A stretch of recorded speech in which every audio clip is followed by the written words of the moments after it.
आता बातमी आहे एबीपी माझाच्या इम्पॅक्टची। सर्वत्र सुरू असलेल्या एसआयआर मोहिमेच्या अनुषंगाने बीएलओ कडून घरोघरी जाऊन सर्वेक्षण करण्याच्या सूचना निवडणूक आयोगाने दिल्या आहेत। मात्र नाशिकमध्ये बीएलओंकडून घरोघरी न जाता काही राजकीय पक्षांचं कार्यालय किंवा इतर ठिकाणी मतदारांच्या याद्यांचं सर्वेक्षण केलं जात असल्याचं समोर आलं होतं। एबीपी माझाच्या बातमीची जिल्हा प्रशासनाने तत्काळ दखल घेऊन सर्व बीएलओंना मतदारांच्या घरोघरी जाण्याचे निर्देश देत कारवाईचा इशारा दिलाय। नाशिक जिल्ह्यातील 15 तालुक्यांपैकी 9 तालुक्यात तब्बल 85% बीएलओ अधिकाऱ्यांनी घरोघरी जाऊन मतदारांचं सर्वेक्षण पूर्ण केलंय, तर शहरी भागात काही तांत्रिक अडचणींमुळे मोहिमेच्या सर्वेक्षणाची आकडेवारी 35 ते 45% आहे। एकूण जिल्ह्यातील आकडेवारी ही 55% पर्यंत पोहोचली असून माझाच्या बातमीनंतर जिल्हा प्रशासनाकडून एसआयआर मोहीम यशस्वी करण्यासाठी वेग देण्यात आलाय। या संदर्भात नाशिक जिल्हाधिकारी आयुष प्रसाद यांच्याशी संवाद साधलेला आहे आमचे प्रतिनिधी शुभम बोडके यांनी।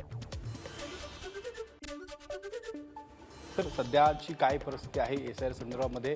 खरं तर अनेक बीएलओंना अडचणी येत होत्या, आपण कारवाईची देखील सूचना केलेल्या नाही, बीएलओला आपण स्पष्ट सूचना दिली की आपल्याला होम टू होम जायचं आहे आणि फक्त ज्या ठिकाणी तुम्हाला म्हणजे काही घर सापडत नसेल, ॲब्सेंट वोटर्स आपल्या यादीमध्ये येत असेल, तो तुम्ही एक सेंट्रलाइज लोकेशनमध्ये काही वेळ बसू शकता असं करके आपण सूचना दिल्या। पण वो पण सेंट्रलाइज लोकेशन मतदान केंद्रच असावा, इतर कुठल्याही ठिकाणी बसायचं नाही। आणि आज बीएलओला मी खूप अभिनंदन करेन, त्यांनी पाऊस असताना खूप मेहनत घेतली आहे। आता मी अगर इगतपुरी तालुक्याचे उदाहरण दिलं तर तिथे 1000 मिलीमीटरपेक्षा जास्त पाऊस मागच्या 10 दिवसात पडलेला आहे। सतत 100 मिलीमीटर पाऊस प्रति दिवस पडला। आज मी तिकडे गेलो होतो आढावा घ्यायला आणि मला आनंद आहे की 14 बीएलओचं काम 100% पूर्ण झालं। 100% लोकांचे म्हणजे फॉर्म वाटप जो आहे ते झालं।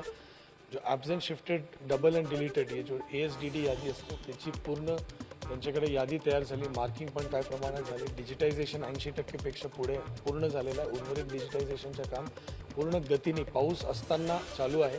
ऑलमोस्ट सगळे मतदारसंघाचं काम जवळपास समाधानकारक आहे। नाशिक शहरामध्ये अजून मेहनत आपण करतो आहे, त्याच्यामध्ये काही शहरी भाग असल्यामुळे काही विभिन्न चॅलेंजेस आहे। महानगरपालिकेचे चांगलं सहकार्य आपल्याला मिळत आहे, तो आपण प्रयत्न करत आहोत। सतत पाऊस पण चालू आहे, परंतु हे असताना मी बीएलओचे सलाम करतो, आभार मानतो की त्यांनी खूप मेहनत करून घर टू घर कुठल्याही प्रकारचं हे न करता घर टू घर जाऊन ते पावसामध्ये काम करत आहे।